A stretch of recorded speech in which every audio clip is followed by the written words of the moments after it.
په کندهار کې د یو کس 3 زامن نړۍ ته راغلي خو د ساتلو توان نه لري. د کابل غږ مینوالو سلامونه په دې هیله چې زموږ چینل سبسکرایب او دا ویډیو مخکې شیر کړئ. زړه بوږنونکی خبر، هم خوښي هم غم. په کندهار کې د یو کس 3 زامن پیدا شوي خو د ساتلو توان نه لري. د کندهار ښار د یو اوسیدونکي په یو ځای 3 زامن پیدا شوي د هغوی د ساتنې او پالنې توان نه لري. دی وایي خوشحاله دی چې خدای جل جلاله په یو ځل 3 اولادونه ورکړي، خو دې ته بیا خفه دی چې د خپل بېوزلۍ له امله د هغوی ساتنې او پالنه نشي کولی.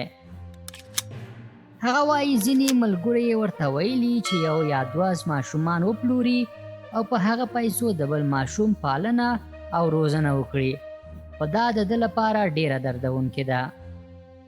دی له مرستندویو ادارو او ملي سوداګرو غواړي چې لاسنیوی وکړي او د ماشومانو په روزلو کې مرسته وکړي. افغانستان کې د جمهوري حکومت له ړنګېدو او د طالبانو له راتلو سره د عامو خلکو ترڅنګ دولتي لوړ رتبه او ټیټ مامورین په بد اقتصادي حالت کې دي او تر اوسه پاتې مامورینو ته معاشونه نه دي ورکړل شوي.